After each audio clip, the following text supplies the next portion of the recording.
ಮೋದಿ ಸಂದೇಶ ಬೆನ್ನಲ್ಲೇ ದೆಹಲಿಯಲ್ಲಿ ಅಲರ್ಟ್ ಅನ್ನು ಘೋಷಣೆ ಮಾಡಲಾಗಿದೆ. ತೈಲ ಬಳಕೆ ಮಿತಿಗೆ ದೆಹಲಿಯ ಸರ್ಕಾರ ಮುಂದಾಗಿರುವುದು. ಜನರಿಗೆ ದೆಹಲಿ ಸಿಎಂ ಮಹತ್ವದ ಸಂದೇಶವನ್ನು ರವಾನಿಸಿದ್ದಾರೆ. ದೊಡ್ಡ ದೊಡ್ಡ ಕಾರ್ಯಕ್ರಮಗಳಿಗೆ ಸರ್ಕಾರ ಬ್ರೇಕ್ ಹಾಕಿದೆ. ಮುಂದಿನ 3 ತಿಂಗಳು ಯಾವುದೇ ಕಾರ್ಯಕ್ರಮ ಇಲ್ಲ. ಹೆಚ್ಚಿನ ಮಟ್ಟದಲ್ಲಿ ಮೆಟ್ರೋ ಟ್ರೈನ್ ಕೂಡ ಬಳಕೆಗೆ ಸಲಹೆಯನ್ನು ನೀಡಲಾಗಿದೆ. ಖಾಸಗಿ ಕಂಪನಿಗಳಲ್ಲಿ ವಾರಕ್ಕೆ 2 ದಿನ ವರ್ಕ್ ಫ್ರಮ್ ಹೋಮ್ ಹಾಗೂ 20% ಪೆಟ್ರೋಲ್ ಭತ್ಯೆ ಕಡಿತದ ಸಿಎಂ ಆದೇಶವನ್ನು ಹೊರಡಿಸಿದ್ದಾರೆ. ಅಲ್ಲದೆ ಅಧಿಕಾರಿಗಳ ವಿದೇಶಿ ಪ್ರವಾಸಕ್ಕೆ ಬ್ರೇಕ್ ಹಾಕಿ ದೆಹಲಿಯ ಸಿಎಂ ರೇಖಾ ಗುಪ್ತಾ ಆದೇಶವನ್ನು ಹೊರಡಿಸಿದ್ದಾರೆ. ಚಿನ್ನ ಬೆಳ್ಳಿ 1 ವರ್ಷ ಖರೀದಿ ಮಾಡಬೇಡಿ ಅಂತ ಪ್ರಧಾನಿ ಮೋದಿ ಕರೆ ನೀಡಿದ್ರು. ಇನ್ನು ಈ ಬಗ್ಗೆ ಕಾಂಗ್ರೆಸ್ ನಾಯಕರು ವಿರೋಧ ವ್ಯಕ್ತಪಡಿಸಿದ್ದಾರೆ. ಈ ಬಗ್ಗೆ ಬೆಂಗಳೂರಿನಲ್ಲಿ ಬಿಜೆಪಿ ರಾಜ್ಯಾಧ್ಯಕ್ಷ ವಿಜಯೇಂದ್ರ ಪ್ರತಿಕ್ರಿಯೆಯನ್ನು ನೀಡಿದ್ದಾರೆ. ಕಾಂಗ್ರೆಸ್ಗೆ ವಿರೋಧ ಮಾಡೋದು ಬಿಟ್ಟರೆ ಬೇರೆ ಏನೂ ಕೆಲಸ ಇಲ್ಲ. ಅವರು ಎಲ್ಲವನ್ನೂ ವಿರೋಧ ಮಾಡ್ತಾರೆ. ಮೋದಿಯವರು ಹೇಳಿದ್ರಲ್ಲಿ ತಪ್ಪೇನು ಇದೆ ಅಂತ ವಿಜಯೇಂದ್ರ ಪ್ರಶ್ನೆ ಮಾಡಿದ್ದಾರೆ. ಇನ್ನು ಚಿನ್ನ ಹಾಗೂ ತೈಲವನ್ನು ಮಿತವಾಗಿ ಬಳಸುವಂತೆ ಪ್ರಧಾನಿ ಮೋದಿ ಹೇಳಿಕೆ ಕುರಿತು ತುಮಕೂರಿನಲ್ಲಿ ಮಾಜಿ ಸಚಿವ ಜೆ.ಸಿ. ಮಾಧುಸ್ವಾಮಿ ಪ್ರತಿಕ್ರಿಯೆಯನ್ನು ಕೊಟ್ಟಿದ್ದಾರೆ. ಪ್ರಧಾನಿಯವರು ದೇಶಕ್ಕೆ ಒಂದು ಕಾಲ್ ಕೊಟ್ಟಿದ್ದಾರೆ. ಯಾವುದನ್ನು ಕಡ್ಡಾಯ ಮಾಡಿಲ್ಲ. ದೇಶದ ಹಿತದೃಷ್ಟಿಯಿಂದ ಮಿತವಾಗಿ ಬಳಸಿ, ಅನಗತ್ಯವನ್ನೇ ಬಳಸುವುದನ್ನು ಉಳಿಸಿ ಅಂತ ಹೇಳಿದ್ದಾರೆ ಅಂತ ಹೇಳಿದರು. ಚಿನ್ನ ಬೆಳ್ಳಿ 1 ವರ್ಷ ಖರೀದಿ ಮಾಡಬೇಡಿ ಅಂತ ಪ್ರಧಾನಿ ಮೋದಿ ಕರೆ ನೀಡಿದ ಬೆನ್ನಲ್ಲೇ 6% ಇದ್ದಂತಹ ತೆರಿಗೆ ಸುಂಕ ಏನಿದೆ, ಆಮದು ಸುಂಕ ಈಗ 15% ಏರಿಕೆಯಾಗಿದೆ. ಇದರಿಂದಾಗಿ 22 ಕ್ಯಾರೆಟ್ ಚಿನ್ನ 1 ಗ್ರಾಂಗೆ 14,880 ರೂಪಾಯಿ ಆಗಿದ್ದು 1 ಕೆಜಿ ಬೆಳ್ಳಿಯ ಬೆಲೆ 3 ಲಕ್ಷಕ್ಕೆ ಏರಿಕೆ ಕಂಡಿದೆ. ಮುಂದಿನ ದಿನಗಳಲ್ಲಿ ಮತ್ತಷ್ಟು ಏರಿಕೆ ಆಗುವಂತಹ ಸಾಧ್ಯತೆ ಇದ್ದು ಚಿನ್ನದ ಬೆಲೆ 1 ಗ್ರಾಂ 20,000ಕ್ಕೆ ಏರಿಕೆ ಆಗುವಂತಹ ಸಾಧ್ಯತೆ ಇದೆ ಎನ್ನಲಾಗಿದೆ. ಚಿನ್ನದ ದರ ಏರಿಕೆ ಬೆನ್ನಲ್ಲೇ ಇನ್ನೊಂದು ಶಾಕ್ ಎದುರಾಗಿದೆ. ಶೀಘ್ರವೇ ಪೆಟ್ರೋಲ್ ಡೀಸೆಲ್ ಬೆಲೆ ಏರಿಕೆ ಆಗಲಿದೆ ಅಂತ ಆರ್ಬಿಐ ಗವರ್ನರ್ ಸಂಜಯ್ ಮಲ್ಹೋತ್ರಾ ಮುನ್ಸೂಚನೆ ಕೊಟ್ಟಿದ್ದಾರೆ. ಗಲ್ಫ್ ಯುದ್ಧದ ಎಫೆಕ್ಟ್ನಿಂದ ಬೆಲೆ ಏರಿಕೆ ಸಾಧ್ಯತೆ ಇದೆ.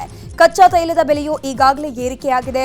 ಹೀಗಾಗಿ ಜಾಗತಿಕ ಮಾರುಕಟ್ಟೆಯಲ್ಲೂ ಕೂಡ ಬೆಲೆ ಏರಿಕೆ ಸಾಧ್ಯತೆ ಇದೆ ಎನ್ನಲಾಗಿದೆ. ಚಿನ್ನದ ದರ ಏರಿಕೆ ಬೆನ್ನಲ್ಲೇ ಇನ್ನೊಂದು ಶಾಕ್ ಎದುರಾಗಿದೆ. ಶೀಘ್ರವೇ ಪೆಟ್ರೋಲ್ ಡೀಸೆಲ್ ಬೆಲೆ ಏರಿಕೆಯಾಗಲಿದೆ ಅಂತ ಆರ್ಬಿಐ ಗವರ್ನರ್ ಸಂಜಯ್ ಮಲ್ಹೋತ್ರಾ ಮುನ್ಸೂಚನೆಯನ್ನು ನೀಡಿದ್ದಾರೆ.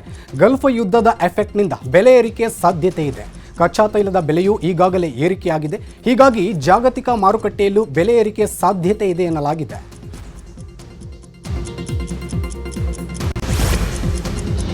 ವಾಹನಗಳ ಬಳಕೆ, ವರ್ಕ್ ಫ್ರಮ್ ಹೋಮ್, ಆನ್ಲೈನ್ ಕ್ಲಾಸ್ಗಳ ಬಗ್ಗೆ ಪ್ರಧಾನಿ ಮೋದಿ ಹೇಳಿಕೆ ಬಗ್ಗೆ ಕರ್ನಾಟಕ ರಾಜ್ಯ ಟ್ರಾವೆಲ್ಸ್ ಮಾಲೀಕರು ಬೇಸರವನ್ನು ವ್ಯಕ್ತಪಡಿಸಿದ್ದಾರೆ. ಕೋವಿಡ್ನಿಂದ ಸಾಕಷ್ಟು ಲಾಸ್ ಆಗಿತ್ತು. ನಂತರ ಪಹಲ್ಗಾಮ್ ಅಟ್ಯಾಕ್, ಪಾಕ್ ಯುದ್ಧದ ಭೀತಿ ಎಂದು ಆವಾಗಲೂ ಕಮ್ಮಿ ಆಗಿತ್ತು. ಏರ್ಪೋರ್ಟ್ಗಳಿಗೆ ಸಾಕಷ್ಟು ಕಾರುಗಳು ಓಡಾಟ ಮಾಡುತ್ತವೆ. ಈಗೀಗ ಶುರು ಅನ್ನುವಷ್ಟರಲ್ಲಿ ಮೋದಿ ಈ ತರ ಹೇಳಿಕೆ ಕೊಟ್ಟಿದ್ದಾರೆ. ಕಾರ್ಪೊರೇಟ್ ಕಂಪನಿಗಳಿಗೆ ಸಾಕಷ್ಟು ವಾಹನಗಳನ್ನು ಅಟ್ಯಾಚ್ ಮಾಡಿದ್ದೀವಿ, ನಮಗೆ ನಷ್ಟವಾಗುತ್ತೆ ಅಂತ ತಮ್ಮ ಬೇಸರವನ್ನು ವ್ಯಕ್ತಪಡಿಸಿದ್ದಾರೆ.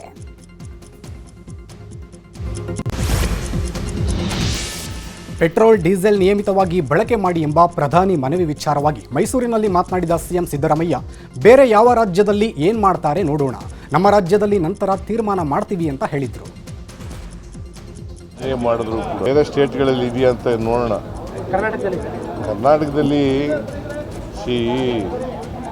ನೀವು ಏನೇ ಮಾಡಿದ್ರು ಕೂಡ ಅದು ತಾತ್ಕಾಲಿಕ ಆಗ್ತದೆ. ಮತ್ತು ಇವರು ಪ್ರೈಮ್ ಮಿನಿಸ್ಟರ್ ಹೇಳಿರ್ತಕ್ಕಂಥದ್ದು ಅದು ಸರಿಯಾದಂಥ ಕ್ರಮ ಅಲ್ಲ. ಅದ್ರ ಬದಲು ಈಗ ಬೇರೆ ದೇಶಗಳ ಜೊತೆ ನೀವು ಮಾತಾಡಿ, ಈಗ ಬೇರೆ ದೇಶಗಳು ಜೊತೆ ಮಾತಾಡಿ ಅವ್ರಿಗೆ ಒಂದು ಇನಾನ್ವಸ್ ಇದಕ್ಕೆ ಬರೋದು, ಕಾನ್ಸಿಯಸ್ ಬರೋದು ಒಳ್ಳೆಯದು. ಬೇರೆ ಸ್ಟೇಟ್ಗಳಲ್ಲಿ ಇದೆಯಾ ಅಂತ. ಈಗ ಹಿಜಾಬ್ ಗದ್ದಲದ ಪ್ರಮುಖ ಸುದ್ದಿಗಳು. ಶಾಲಾ ಕಾಲೇಜುಗಳಲ್ಲಿ ಮತ್ತೆ ಹಿಜಾಬ್ ಧರಿಸೋಕೆ ಅವಕಾಶ ನೀಡಿದ್ದಕ್ಕೆ ಬಿಜೆಪಿ ಕೆರಳಿ ಕೆಂಡವಾಗಿದೆ. ಅಲ್ಪಸಂಖ್ಯಾತರನ್ನ ಓಲೈಸೋಕೆ ಕಾಂಗ್ರೆಸ್ ಸರ್ಕಾರ ಮುಂದಾಗಿದೆ. ಶಾಲಾ ಕಾಲೇಜುಗಳಲ್ಲಿ ಹಿಜಾಬ್ಗೆ ಅವಕಾಶ ನೀಡಿರೋದು ತಪ್ಪು. ಸುಪ್ರೀಂ ಕೋರ್ಟ್ನಲ್ಲಿ ಕೇಸ್ ಪೆಂಡಿಂಗ್ ಇರೋವಾಗಲೇ ಸರ್ಕಾರ ನಿರ್ಧಾರ ಪ್ರಕಟಿಸಿದ್ದು ಸರಿಯಲ್ಲ ಅಂತ ಬಿಜೆಪಿಯ ನಾಯಕರು ಹೇಳ್ತಿದ್ದಾರೆ. ರಾಜ್ಯ ಸರ್ಕಾರದ ಹಿಜಾಬ್ ಆದೇಶಕ್ಕೆ ಕೇಂದ್ರ ಸಚಿವ ಪ್ರಹ್ಲಾದ್ ಜೋಶಿ ವಿರೋಧವನ್ನು ವ್ಯಕ್ತಪಡಿಸಿದ್ದಾರೆ. ನಿಮಗೆ ಕೇಸರಿ ಶಾಲು ನಿಷೇಧ ಮಾಡುವ ಅಧಿಕಾರ ಕೊಟ್ಟಿದ್ಯಾರು? ಹಿಜಾಬ್ ಹಾಕೋಕೆ ಅವಕಾಶ ನೀಡಿದ್ದೀರಿ. ಇಂಥ ಓಲೈಕೆ ರಾಜಕಾರಣ ಸರಿಯಲ್ಲ. ಕೂಡಲೇ ನಿಮ್ಮ ಆದೇಶವನ್ನು ಹಿಂಪಡಿಬೇಕು ಅಂತ ಕೇಂದ್ರ ಸಚಿವ ಪ್ರಹ್ಲಾದ್ ಜೋಶಿ ಆಗ್ರಹ ಮಾಡಿದ್ದಾರೆ. ನಾನು ಕೇಸರಿ ಶಾಲು ಹಾಕೊಂಡ್ಬರ್ತೀನಿ, ನೀವ್ಯಾರು ಕೇಳೋದ್ರಿ? ನೀವ್ಯಾರು ನಿಷೇಧ ಮಾಡೋರು? ಮುಖ್ಯಮಂತ್ರಿ, ನಿಮ್ಗೇನು ಅಧಿಕಾರ ಇದೆ? ನೀವು ಈ ದೇಶ 80% ಇವತ್ತು ಹಿಂದೂಗಳಿದ್ದಾರೆ, ನೀವು ನೆನಪಿಟ್ಟುವರೆ. ಮತ್ತು ನಿಮ್ಮದು ಇದು ನಡೆಯೋದಿಲ್ಲ. ತುಷ್ಟೀಕರಣದ ರಾಜಕಾರಣವನ್ನು ಮಾಡಿ ಇವತ್ತು ಮಮತಾ ಬ್ಯಾನರ್ಜಿಯವರು ಮನೆಗೆ ಹೋಗಿದ್ದಾರೆ. ತಮಿಳುನಾಡಿನಲ್ಲಿ ಸ್ಟ್ಯಾಲಿನ್ ಮನೆಗೆ ಹೋಗಿದ್ದಾರೆ ತುಷ್ಟೀಕರಣದ ರಾಜಕಾರಣದಿಂದ. ಇನ್ನು ಬೆಂಗಳೂರಿನಲ್ಲಿ ಬಿಜೆಪಿಯ ರಾಜ್ಯಾಧ್ಯಕ್ಷ ಬಿವೈ ವಿಜಯೇಂದ್ರ ಕೂಡ ಪ್ರತಿಕ್ರಿಯೆ ಕೊಟ್ಟಿದ್ದಾರೆ. ಕಾಂಗ್ರೆಸ್ ಸರ್ಕಾರಕ್ಕೆ ಹುಚ್ಚು ಹಿಡಿದಿದೆ, ಸರ್ಕಾರದ ಪಾಪದ ಕೊಡವು ತುಂಬಿದೆ, ಯೋಗ್ಯತೆಗೆ ಆಡಳಿತ ನಡೆಸೋಕೆ ಸಾಧ್ಯವಾಗದೆ ಧರ್ಮಗಳ ನಡುವೆ ಬೆಂಕಿ ಹಚ್ಚುವಂತಹ ಕೆಲಸ ಕಾಂಗ್ರೆಸ್ ಸರ್ಕಾರ ಮಾಡ್ತಾ ಬರ್ತಾ ಇದೆ. ಶಾಲೆಗಳಲ್ಲಿ ಹಿಜಾಬ್ ಧರಿಸೋಕೆ ಅಧಿಕೃತ ಮುದ್ರೆ ಒತ್ತಿರೋದು ಸರಿಯಲ್ಲ, ಹಿಜಾಬ್ ವಿಚಾರ ಇನ್ನೂ ಕೂಡ ಕೋರ್ಟ್ನಲ್ಲಿದೆ ಅಂತ ಕಿಡಿಕಾರಿದ್ರು. ಶಾಲಾ ಈ ಸರ್ಕಾರದ ಪಾಪದ ಕೊಡವು ಕೂಡ ತುಂಬಿರುವಂಥದ್ದು. ಇವ್ರ ಯೋಗ್ಯತೆಗೆ ರಾಜ್ಯದಲ್ಲಿ ಆಡಳಿತ ನಡೆಸೋದಕ್ಕೆ ಸಾಧ್ಯ ಆಗದೇನೆ ಸಮಾಜಗಳ ಮಧ್ಯೆ ಧರ್ಮಗಳ ಮಧ್ಯೆ ಬೆಂಕಿ ಹಚ್ಚುವಂಥ ಕೆಲಸ ನಿರಂತರವಾಗಿ ಸಿದ್ದರಾಮಯ್ಯ ನೇತೃತ್ವದ ಕಾಂಗ್ರೆಸ್ ಸರ್ಕಾರ ಮಾಡ್ಕೊಂಡು ಬರ್ತಾನೆ ಇದೆ. ಈಗ ಶಾಲೆಗಳಲ್ಲೂ ಕೂಡ ಹಿಜಾಬನ್ನು ಧರಿಸೋದಕ್ಕೆ ನಾವು ಅವಕಾಶನ ಕೊಡ್ತೇವೆ ಅಂತೇಳಿ ಅಧಿಕೃತ ಮುದ್ರೆಯನ್ನೇನು ಇವತ್ತು ಕಾಂಗ್ರೆಸ್ ಸರ್ಕಾರ ಒತ್ತಿರುವಂಥದ್ದು, ಶಿಕ್ಷಣ ಸಚಿವರು ಹೇಳಿರುವಂಥದ್ದು ಖಂಡಿತ ಸರಿಯಲ್ಲ. ಶಾಲಾ ಕಾಲೇಜುಗಳಲ್ಲಿ ಹಿಜಾಬ್ಗೆ ಅನುಮತಿ ನೀಡಿದ್ದಕ್ಕೆ ಶ್ರೀರಾಮ ಸೇನೆ ಕಿಡಿಕಾರಿದೆ. ಹುಬ್ಬಳ್ಳಿಯಲ್ಲಿ ಶ್ರೀರಾಮ ಸೇನೆ ಕಾರ್ಯಕರ್ತರು ರಾಜ್ಯ ಸರ್ಕಾರದ ವಿರುದ್ಧ ಪ್ರತಿಭಟಿಸಿದರು. ಪ್ರಮೋದ್ ಮುತಾಲಿಕ್ ನೇತೃತ್ವದಲ್ಲಿ ಸಿಎಂ ಸಿದ್ದರಾಮಯ್ಯ, ಡಿಕೆಶಿ ಹಾಗೂ ಮಧು ಬಂಗಾರಪ್ಪ ಫೋಟೋಗೆ ಹಿಜಾಬ್ ತೊಡಿಸಿ ಫೋಟೋ ಸರ್ಕಾರದ ಆದೇಶ ಪ್ರತಿಹರಿದು ಕಿಡಿಕಾರಿದ್ದಾರೆ.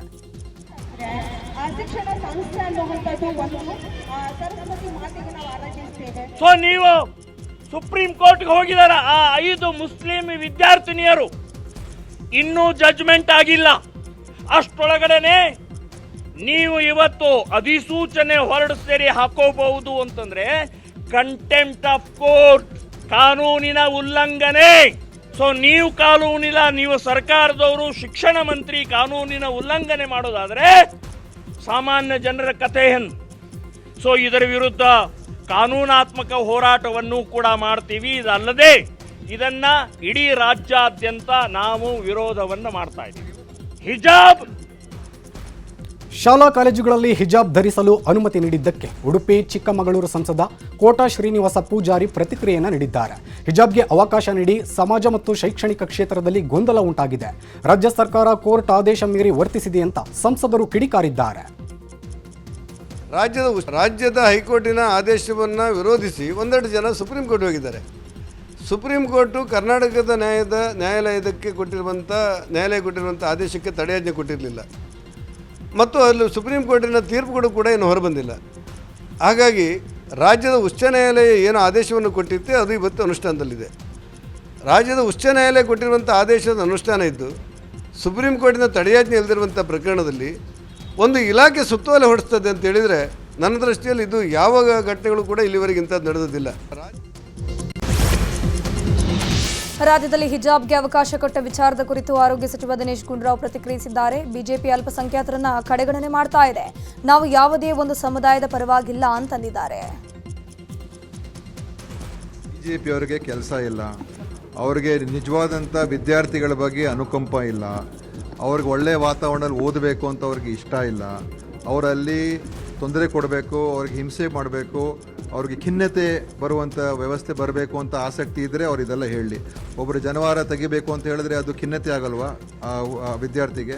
ಒಬ್ಬರಿಗೆ ನೀವು ತಿಲಕ ತೆಗೀರಿ ಅಂತ ಹೇಳಿದ್ರೆ ಅವ್ರಿಗೆ ಖಿನ್ನತೆ ಆಗೋದಿಲ್ವಾ? ಒಬ್ಬರಿಗೆ ನೀವು ಹೆಡ್ ಸ್ಕಾರ್ಫನ್ನು ಹಿಜಾಬನ್ನು ತೆಗೀರಿ ಅಂತ ಹೇಳಿದ್ರೆ ಅವ್ರಿಗೆ ಖಿನ್ನತೆ ಆಗೋದಿಲ್ವಾ? ಆ ವಿಚಾರ ಅದು ಬೇಡ ಅಂತ ಹೇಳಿದ್ರೆ ಇವು ಹಿಜಾಬ್ಗೆ ಅವಕಾಶ ನೀಡಿದ ವಿಚಾರಕ್ಕೆ ಬಿಜೆಪಿಯ ನಾಯಕರು ಆರೋಪಕ್ಕೆ ಸಚಿವ ಪ್ರಿಯಾಂಕ್ ಖರ್ಗೆ ಕೂಡ ವಾಗ್ದಾಳಿ ನಡೆಸಿದರು. ಧರ್ಮಗಳಿಗೆ ಅವರವರ ಆಚರಣೆ ಮಾಡಲಿಕ್ಕೆ ಒಂದು ಕಾನೂನಿನ ಚೌಕಟ್ಟಿನಲ್ಲಿ ಏನು ಅವಕಾಶ ಇದೆ, ಸಂವಿಧಾನಿಕವಾಗಿ ಏನು ಅವಕಾಶ ಇದೆ, ಅದನ್ನು ನಾವು ಮಾಡಿರೋದು. ಯಾವುದೇ ಒಂದೇ ಧರ್ಮಕ್ಕೆ ಮಾಡಿಲ್ಲ. ಈಗ ಜನಿವಾರ ಬಿಟ್ಟಿದ್ದೀವಿ, ಅದೇನು ಮುಸಲ್ಮಾನರು ಹಾಕೊಳ್ತಾರ, ತಿಲಕ್ ಹಾಕೊಳ್ತಾರ, ಸಂದಲ್ ಹಾಕೊಳ್ತಾರ, ಬೂದಿ ಹಾಕೊಳ್ತಾರ? ಸುಮ್ಮನೆ ಇದು ಅವರು ಮೋದಿಯವರ ಕಾರ್ಯವೈಖರ್ಯವನ್ನು ಮುಚ್ಚಿಡೋಕ್ಕೆ ಇವತ್ತು ಸುಮ್ಮನೆ ಇದು ಇಶ್ಯೂ ಮಾಡ್ತಾ ಇದ್ದಾರೆ. ಆರ್ಡರ್ ಓದಿದಾರ ಅವರು ಕರೆಕ್ಟಾಗಿ? ನೋಡ್ರಿ, ಈಗ ಶಾಲೆಗಳು ತೆಗೆದಿರೋದೇನಕ್ಕೆ? ಮಕ್ಕಳಿಗೆ ಒಂದು ಒಳ್ಳೆ ಭವಿಷ್ಯ ಇರಬೇಕು, ವಿದ್ಯಾಭ್ಯಾಸ ಆಗಬೇಕು, ಅವರಿಗೆ ಉದ್ಯೋಗ ಸಿಗಬೇಕು ಅಂತ. ನೀವು ಅದು ಇದು ಬಿಟ್ಟು ಇವೆಲ್ಲನೂ ವಿಚಾರ ತಂದ್ಬಿಟ್ಟು ಅವ್ರ ಭವಿಷ್ಯ ಯಾಕೆ ಹಾಳು ಮಾಡ್ತಾ ಇದ್ದೀರಾ? ಹಂಗಂದ್ರೆ ಎಲ್ಲ ಧರ್ಮದ ಆಚರಣೆ ಮನೇಲೇ ಇರಲಿ. ಹಿಜಾಬ್ ಧರಿಸಲು ಅವಕಾಶ ನೀಡಿದ್ದಕ್ಕೆ ಬಿಜೆಪಿ ನಾಯಕರು ವಿರೋಧ ವ್ಯಕ್ತಪಡಿಸಿದ್ದಾರೆ. ಈ ಬಗ್ಗೆ ಮೈಸೂರಲ್ಲಿ ಸಿಎಂ ಸಿದ್ದರಾಮಯ್ಯ ಪ್ರತಿಕ್ರಿಯೆ ನೀಡಿದ್ದಾರೆ. ಯಾವ ನಂಬಿಕೆ ಚಾಲ್ತಿಯಲ್ಲಿದೆ ಅದಕ್ಕೆ ಮಾತ್ರ ಅವಕಾಶವನ್ನು ನೀಡಲಾಗಿದೆ. ಕೇಸರಿ ಶಾಲು ಹಾಕಿಕೊಂಡು ಶಾಲೆಗೆ ಬರುವ ಹಾಗಿಲ್ಲ. ಜನಿವಾರ, ರುದ್ರಾಕ್ಷಿ, ಶಿವದಾರ, ಹಿಜಾಬ್ ಎಲ್ಲವನ್ನೂ ಹಾಕಿಕೊಂಡು ಬರಬಹುದು ಎಂದಿದ್ದಾರೆ. ಇನ್ನು ಇದೇ ವಿಚಾರವಾಗಿ ಸಚಿವ ಶಿವಾನಂದ ಪಾಟೀಲ್ ಕೂಡ ಪ್ರತಿಕ್ರಿಯೆಯನ್ನು ಕೊಟ್ಟರು. ಪ್ರಾಕ್ಟೀಸ್ನಲ್ಲಿ ಇದೆ, ನಾಲಿಲ್ಲ ಶಾಲೆ ಹಾಕೊಂಡು ಬರೋಂಗಿಲ್ಲ. ಟರ್ಬನ್ ಹಾಕೋಬೋದು, ಜನಿವಾರ ಹಾಕೋಬೋದು, ಮತ್ತು ಶಿವದಾರ ಹಾಕೋಬೋದು, ರುದ್ರಾಕ್ಷಿ ಹಾಕೋಬೋದು, ಮತ್ತು ಹಿಜಾಬ್ ಹಾಕೋಬೋದು. ಈಗ ಪ್ರಾಕ್ಟೀಸ್ನಲ್ಲಿ ಇರೋಂಥದ್ದು ಹೊಸ್ದಾಗಿ ಮಾಡೋಕ್ಕಾಗಲ್ಲ. ಯಾವುದೇ ಪ್ರಾಕ್ಟೀಸ್ನಲ್ಲಿದೆ. ದೇಶದಲ್ಲಿ ನಡೆದು ಬಂದಿರೋ ಸಂಪ್ರದಾಯ, ಅದನ್ನು ನಾವು ಈಗ ಮಾಡಿರ್ತಕ್ಕಂಥ ವಿಷಯ ಅಲ್ಲ. ಪಾರಂಪರಿಕವಾಗಿ ಅವ್ರವ್ರು ಯಾರು ವೇಷಭೂಷಣ ಏನೇನು ಇರ್ತವೆ, ಸಿಖ್ರು ಒಂಥರ ಬೇರೆ ಇರ್ತಾರೆ, ಜೈನರು ಒಂಥರ ಬೇರೆ ಇರ್ತಾರೆ, ಮುಸಲ್ಮಾನರು ಬೇರೆ ಥರ ಇರ್ತಾರೆ. ಅದರಲ್ಲಿ ಆಂತರಿಕವಾಗಿ ಅದರಷ್ಟು ಗಣನೆಗೆ ತೆಗೆದುಕೊಳ್ತಕ್ಕಂಥ ವಿಷಯ ಅಲ್ಲ. ವೇಷಭೂಷಣೆಗಳು ಹಿಜಾಬ್ಗೆ ಅವಕಾಶ ನೀಡಿರೋ ವಿಚಾರವಾಗಿ ಕೇಂದ್ರ ಸಚಿವ ಎಚ್.ಡಿ. ಕುಮಾರಸ್ವಾಮಿ ಪ್ರತಿಕ್ರಿಯೆ ಕೊಟ್ಟಿದ್ದಾರೆ. 3 ವರ್ಷಗಳಿಂದ ಕಾಂಗ್ರೆಸ್ನವರು ಏನ್ ಮಾಡ್ತಿದ್ರು? ದಾವಣಗೆರೆಯಲ್ಲಿ ಕಾಂಗ್ರೆಸ್ಗೆ ಹಿನ್ನಡೆಯಾಯಿತು. 16ಕ್ಕೆ ಮುಸ್ಲಿಂ ಸಮಾವೇಶ ಕೂಡ ನಿರ್ಧಾರ ಮಾಡಲಾಗಿದೆ. ಆದ್ದರಿಂದ ಅದಕ್ಕೆ ಹೆದರಿ ಈಗ ಹಿಜಾಬ್ಗೆ ಅನುಮತಿ ಕೊಟ್ಟಿದ್ದಾರೆ. ಒಂದು ವರ್ಗವನ್ನು ಸಮಾಧಾನ ಮಾಡೋದಕ್ಕೆ ನಿರ್ಧಾರ ಆಗಿದೆ. ಕೋರ್ಟ್ನಲ್ಲಿ ಕೇಸ್ ಇರೋವಾಗಲೇ ಸರ್ಕಾರ ಈ ನಿರ್ಧಾರ ಮಾಡಿದ್ದು ಹೇಗೋ ಗೊತ್ತಿಲ್ಲ ಅಂತಂದ್ರು. ಇಟ್ಕೊಂಡು ಇವತ್ತು ಎಲ್ಲ ರೀತಿಯಲ್ಲಿ ಏನೋ ನೆನ್ನೆ ಒಂದು ಹೊಸದಾಗಿ ನೋಟಿಫಿಕೇಶನ್ ಹೊರಡಿಸೋದ್ರೆ ಬಹುಶಃ ಹೈಕೋರ್ಟು ಸುಪ್ರೀಂ ಕೋರ್ಟು ತೀರ್ಪು ಕೊಟ್ಟಿದ್ದಲ್ಲ, ಆ ತೀರ್ಪಿನ ವೆಕೇಟ್ ಆಗಿದೆಯೋ ಇಲ್ಲೋ ಗೊತ್ತಿಲ್ಲ ನನಗಿನ್ನೂ, ತಿಳ್ಕೋಬೇಕಾದ್ರ ಬಗ್ಗೆ. ಅದನ್ನು ವೆಕೇಟ್ ಮಾಡಿಸದೆ ಸರ್ಕಾರ ಯಾವ ರೀತಿಯಲ್ಲಿ ಇದನ್ನು ನೆನ್ನೆ ಘೋಷಣೆ ಮಾಡಿದ್ರು ನನಗೆ ಅದೇ ಆಶ್ಚರ್ಯ. ದಿವಸ ಏನು ಮಾಡ್ತಾಯಿದ್ರು? ಇದೀಗ ನೀಟ್ ಫೈಟ್ ಸುದ್ದಿಗಳನ್ನು ನೋಡ್ತಾ ಹೋಗೋಣ. ನೀಟ್ ಪ್ರಶ್ನೆ ಪತ್ರಿಕೆ ಸೋರಿಕೆ ವಿಚಾರವಾಗಿ ಕೊಪ್ಪಳದಲ್ಲಿ ಎನ್ಎಸ್ಯುಐ ಕಾರ್ಯಕರ್ತರು ಪ್ರತಿಭಟನೆ ನಡೆಸಿದರು. ಅಶೋಕ ವೃತ್ತದಲ್ಲಿ ನೆರೆದ ಕಾರ್ಯಕರ್ತರು ಕೇಂದ್ರ ಸರ್ಕಾರದ ವಿರುದ್ಧ ಘೋಷಣೆ ಕೂಗಿ ಆಕ್ರೋಶ ಹೊರಹಾಕಿದರು. ಇತ್ತ ಹುಬ್ಬಳ್ಳಿಯ ಬಿವಿಬಿ ಕಾಲೇಜು ಮುಂಭಾಗದಲ್ಲಿ ಎಬಿವಿಪಿ ರಾಜ್ಯ ಕಾರ್ಯದರ್ಶಿ ದರ್ಶನ್ ಹೆಗಡೆ ನೇತೃತ್ವದಲ್ಲಿ ಪ್ರತಿಭಟನೆ ನಡೆಯಿತು. ನೈತಿಕ ಹೊಣೆ ಹೊತ್ತು ಎನ್ಟಿಎ ಅಧ್ಯಕ್ಷ ರಾಜೀನಾಮೆ ಕೊಡಬೇಕೆಂದು ಆಗ್ರಹವನ್ನು ಮಾಡಿದರು. ಇನ್ನು ಬಾಗಲಕೋಟೆ ಜಿಲ್ಲೆ ಜಮಖಂಡಿಯಲ್ಲೂ ಭಾರತೀಯ ರಾಷ್ಟ್ರೀಯ ವಿದ್ಯಾರ್ಥಿ ಒಕ್ಕೂಟ ಬೃಹತ್ ಪ್ರತಿಭಟನೆಯನ್ನು ನಡೆಸಿದೆ. ನಗರದ ದೇಸಾಯಿ ವೃತ್ತದಲ್ಲಿ ರಸ್ತೆ ತಡೆದು ಕೇಂದ್ರ ಸರ್ಕಾರದ ವಿರುದ್ಧ ಕಿಡಿಕಾರಿದ್ದಾರೆ. ನೀಟ್ ಪ್ರಶ್ನೆ ಪತ್ರಿಕೆ ಸೋರಿಕೆ ಹಾಗೂ ಪರೀಕ್ಷೆ ರದ್ದಾದ ವಿಚಾರ ಕುರಿತು ಹಾವೇರಿಯಲ್ಲಿ ಯೂತ್ ಕಾಂಗ್ರೆಸ್ ಘಟಕದಿಂದ ಪ್ರತಿಭಟನೆ ನಡೆಸಿ ಕೇಂದ್ರ ಸರ್ಕಾರದ ವಿರುದ್ಧ ಕಿಡಿಕಾರಲಾಗಿದೆ. ನೀಟ್ ಪರೀಕ್ಷೆಯಲ್ಲಿ ನಡೆದಿರೋ ಅಕ್ರಮದ ಬಗ್ಗೆ ಕೂಡ ಸಿಎಂ ಸಿದ್ದರಾಮಯ್ಯ ರಿಯಾಕ್ಷನ್ ಕೊಟ್ಟಿದ್ದು, ಕೇಂದ್ರ ಸರ್ಕಾರ ನೀಟ್ ಪರೀಕ್ಷೆ ಸರಿಯಾಗಿ ಮಾಡಿಲ್ಲ. ನೀಟ್ ಪರೀಕ್ಷೆ ರದ್ದತಿಯಿಂದ ವಿದ್ಯಾರ್ಥಿಗಳಿಗೆ ಅನ್ಯಾಯವಾಗಿದೆ. ನಮ್ಮಲ್ಲಿ ನಾವು ಸಿಇಟಿ ಪರೀಕ್ಷೆ ಸರಿಯಾಗಿ ಮಾಡಿದ್ದೀವಿ ಅಂತಂದ್ರು.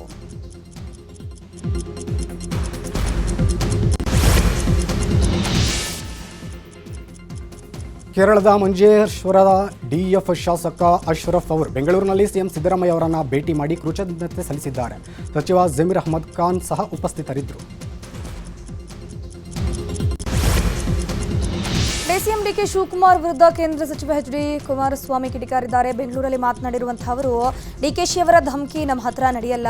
ಯಾರ್ಯಾರ ಕಾಲದಲ್ಲಿ ಯಾರ್ಯಾರು ಕಾಲು ಕಟ್ಟುತ್ತಿದ್ರಿ ಅನ್ನೋದು ಗೊತ್ತಿದೆ. ಇವರು ಹೇಳಿದ್ದಕ್ಕೆ ಡಿಸಿ ಸೈನ್ ಹಾಕ್ತಾರೆ. ನಮ್ಮ ನಂಬರ್ನಿಂದ ಫೋನ್ ಹೋದರೆ ಡಿಸಿ ಫೋನೇ ತೆಗೆಯೋದಿಲ್ಲ. ಸಿಎಂ ಅವರೇ ಚೇರ್ ಸಿಕ್ಕಿದ್ರೆ ಸಾಕು ಅಂತ ಇವನು ಮಾತು ಕಟ್ಟಿಕೊಂಡು ರಿಯಲ್ ಎಸ್ಟೇಟ್ ದಲ್ಲಾಳಿ ಆಗಬೇಡಿ. ಹೋಗಬೇಕಾದ್ರೆ ಸಿದ್ದರಾಮಯ್ಯ ಗೌರವಯುತವಾಗಿ ಹೆಸರು ತೆಗೆದುಕೊಂಡು ಹೋಗಿ. ಕ್ಯಾಬಿನೆಟ್ ಅನ್ನೋದು ಹೆಸರಿಗೆ ಮಾತ್ರ ಎಂಬಂತಾಗಿದೆ. ಕ್ಯಾಬಿನೆಟ್ನಲ್ಲಿ ಹೇಳೋರು ಕೇಳೋರು ಯಾರು ಕೂಡ ಇಲ್ಲ ಅಂತ ಕಿಡಿಕಾರಿದರು. ಮತ್ತೆ ಶಾಸಕರಾದ ಬೆನ್ನಲ್ಲೇ ರಾಜೇಗೌಡ ದೇವರಿಗೆ ಹರಕೆ ತೀರಿಸಿದ್ದಾರೆ. ಹಾಸನದ ಪುರದಮ್ಮ ದೇವಾಲಯಕ್ಕೆ ಕುಟುಂಬ ಸಮೇತರಾಗಿ ತೆರಳಿ ಹರಕೆಯನ್ನು ತೀರಿಸಿದ್ದಾರೆ. ಶಾಸಕರಾಗಿ ಮುಂದುವರಿಯುವಂತೆ ಪುರದಮ್ಮ ದೇವರಿಗೆ ಶಾಸಕ ಹರಕೆ ಹೊತ್ತುಕೊಂಡಿದ್ದರು. ಸದ್ಯ ಸುಪ್ರೀಂ ಕೋರ್ಟ್ನಲ್ಲಿ ಮರುಮತ ಎಣಿಕೆ ಫಲಿತಾಂಶಕ್ಕೆ ತಡೆ ಹಿನ್ನೆಲೆ ದೇಗುಲಕ್ಕೆ ಆಗಮಿಸಿ ದೇವರಿಗೆ ವಿಶೇಷ ಪೂಜೆಯನ್ನು ಸಲ್ಲಿಸಿ ಹರಕೆ ತೀರಿಸಿದ್ದಾರೆ.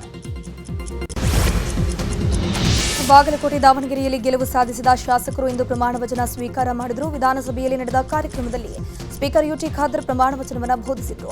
ಭಗವಂತನ ಹೆಸರಲ್ಲಿ ಉಮೇಶ್ ಮೇಟಿ ಪ್ರಮಾಣ ವಚನ ಸ್ವೀಕಾರ ಮಾಡಿದ್ರೆ, ಕಲ್ಲೇಶ್ವರದ ದೇವರು ಹಾಗೂ ಶಾಮನೂರು ಶಿವಶಂಕರಪ್ಪ ಹೆಸರಲ್ಲಿ ಸಮರ್ಥ ಪ್ರಮಾಣ ವಚನ ಸ್ವೀಕರಿಸಿದರು.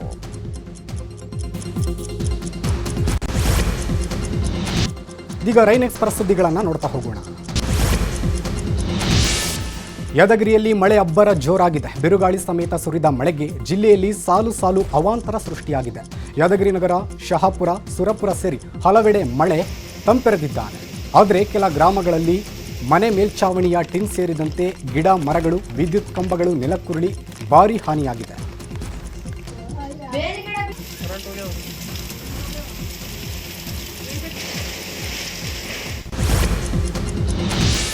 ಶಿವಮೊಗ್ಗ ಜಿಲ್ಲೆಯಲ್ಲಿ ವರ್ಣಾರ್ಭಟ ಜೋರಾಗಿದೆ. ತೀರ್ಥಹಳ್ಳಿಯಲ್ಲಿ ಗುಡುಗು ಸಿಡಿಲು ಸಹಿತ ಭರ್ಜರಿಯಾಗಿ ಆಲುಕಲ್ಲು ಮಳೆಯಾಗಿದೆ.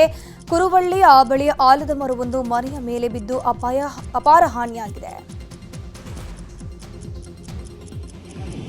ಮೈಸೂರಿನಲ್ಲೂ ಕೂಡ ಬಿಸಿಲಿಂದ ಬಸವಳಿದಿದ್ದ ಜನರಿಗೆ ಮಳೆರಾಯ ತಂಪೆರೆದಿದ್ದಾನೆ. ಎಲೆತೋಟ, ಅಗ್ರಹಾರದ ಕೆಲವೆಡೆ ಕೆಲಕಾಲ ಮಳೆಯಾಯಿತು. ಇನ್ನು ಕೆಲವೆಡೆ ವಾಹನ ಸವಾರರು ಪರದಾಟ ನಡೆಸಿದರು. ಇದು ದಾವಣಗೆರೆ ಜಿಲ್ಲೆಯಾದ್ಯಂತ ಮಳೆ ಸುರಿದಿದೆ. ಸುಡು ಬಿಸಿಲಿಗೆ ಬೆಂದಿದ್ದ ಜನರಿಗೆ ಮಳೆರಾಯ ತಂಪೆರೆದಿದ್ದು ವಾಹನ ಸವಾರರು ಪರದಾಟ ನಡೆಸಿದರು. ದಾವಣಗೆರೆಯ ವಚನಾನಂದ ಸ್ವಾಮೀಜಿ ವಿರುದ್ಧ ಪೋಕ್ಸೋ ಕೇಸ್ ವಿಚಾರ ಸಂಬಂಧ ವಿಚಾರಣೆಯನ್ನು ಎದುರಿಸಿದ್ದಾರೆ. ವಿಚಾರಣೆ ಬಳಿಕ ಮಾತನಾಡಿದ ಅವರು, ಕಾನೂನನ್ನು ಗೌರವಿಸುತ್ತೇನೆ, ಕಾನೂನನ್ನು ಪಾಲಿಸುತ್ತೇನೆ ಅಂತ ಹೇಳಿದ್ದಾರೆ. ನಾಳೆ ಸ್ವಾಮೀಜಿಗಳಿಗೆ ಮನೋವೈದ್ಯರಿಂದ ವೈದ್ಯಕೀಯ ತಪಾಸಣೆ ನಡೆಯಲಿದೆ. ದೇಶದಲ್ಲಿ 3ನೇ ಹಂತದಲ್ಲಿ ವಿಶೇಷ ಮತಪಟ್ಟಿ ಪರಿಷ್ಕರಣೆ ನಡೀತಾ ಇದೆ. ಕೇಂದ್ರ ಚುನಾವಣಾ ಆಯೋಗದಿಂದ ಆದೇಶ ಪ್ರಕಟಿಸಲಾಗಿದೆ. ಜೂನ್ 30ರಿಂದ ಕರ್ನಾಟಕದಲ್ಲಿ ಎಸ್ಐಆರ್ ಶುರುವಾಗುತ್ತೆ. 16 ರಾಜ್ಯಗಳು, 3 ಕೇಂದ್ರಾಡಳಿತ ಪ್ರದೇಶಗಳಲ್ಲಿ ಎಸ್ಐಆರ್ ಶುರು ಆಗಲಿದೆ. ಇದರ ಪ್ರಕಾರ ಅಕ್ರಮವಾಗಿ ನೆಲೆಸಿದವರು, ಸತ್ತವರು ಮತ್ತು 2 ಬಾರಿ ಹೆಸರಿದ್ದವರ ಹೆಸರನ್ನು ಮತಪಟ್ಟಿಯಿಂದ ತೆಗೆದುಹಾಕಲಾಗುವುದು. ಕಾಂಗ್ರೆಸ್ ವಿರೋಧದ ಮಧ್ಯೆ ಮುಂದಿನ ಎಲೆಕ್ಷನ್ಗಳಿಗೆ ಆಯೋಗ ಭರ್ಜರಿ ತಯಾರಿ ನಡೆಸುತ್ತಿದೆ. ನಕಲಿ ಔಷಧಗಳನ್ನು ಪತ್ತೆ ಹಚ್ಚುವ ಪೋರ್ಟಲ್ಗೆ ಆರೋಗ್ಯ ಸಚಿವ ದಿನೇಶ್ ಗುಂಡೂರಾವ್ ಚಾಲನೆ ನೀಡಿದ್ದಾರೆ. ಆರೋಗ್ಯ ಸೌಧದಲ್ಲಿ ನಡೆದ ಕಾರ್ಯಕ್ರಮದಲ್ಲಿ ಪೋರ್ಟಲ್ಗೆ ಚಾಲನೆ ನೀಡಿದ್ದಾರೆ. ಬಳಿಕ ಮಾತನಾಡಿದ ಅವರು, ಆಹಾರ ಸುರಕ್ಷತೆ ಮತ್ತು ಔಷಧ ನಿಯಂತ್ರಣ ಇಲಾಖೆಯಿಂದ ಪೋರ್ಟಲ್ ಬಿಡುಗಡೆ ಮಾಡ್ತಾ ಇದ್ದೇವೆ ಅಂತ ಹೇಳಿದರು.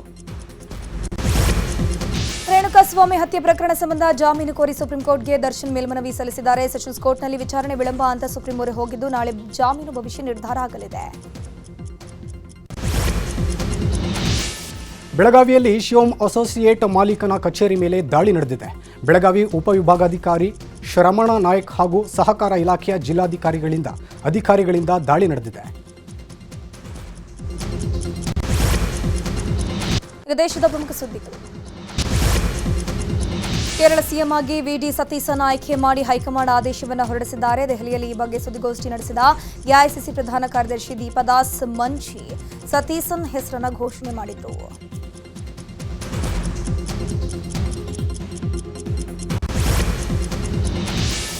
ಅಳೆದು ತೂಗಿ ಸಿಎಂ ಆಗಿ ಸತೀಶರನ್ನ ಆಯ್ಕೆ ಮಾಡಲಾಗಿದೆ. ವೇಣುಗೋಪಾಲ್ಗೆ ಸಿಎಂ ಹುದ್ದೆ ತಪ್ಪಲು 4 ಕಾರಣ ಎನ್ನಲಾಗಿದೆ. ಸತೀಶನ್ ಪರವಾಗಿ ಮುಸ್ಲಿಂ ಲೀಗ್ ಒಲವಿದೆ. ಇನ್ನೊಂದೆಡೆ ವಯನಾಡು ಕ್ಷೇತ್ರದಲ್ಲಿ ಮತ ಕಳೆದುಕೊಳ್ಳುವ ಭೀತಿಯಿಂದಲೇ ಸತೀಶನ್ಗೆ ಸಿಎಂ ಹುದ್ದೆ ನೀಡಲಾಗಿದೆ ಎನ್ನಲಾಗ್ತಿದೆ.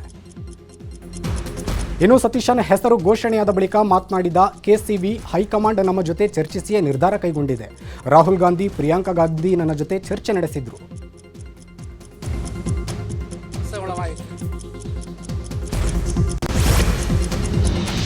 ಸಿಎಂ ಆಗಿ ಆಯ್ಕೆಯಾದ ಬಳಿಕ ಮಾತನಾಡಿದ ಸತೀಶನ್, ಎಲ್ಲರ ಅಭಿಪ್ರಾಯ ಪಡೆದು ನನ್ನನ್ನು ಆಯ್ಕೆ ಮಾಡಿದ್ದಾರೆ. ನನ್ನನ್ನು ಸಿಎಂ ಆಗಿ ಆಯ್ಕೆ ಮಾಡಿದ್ದಕ್ಕೆ ಧನ್ಯವಾದ.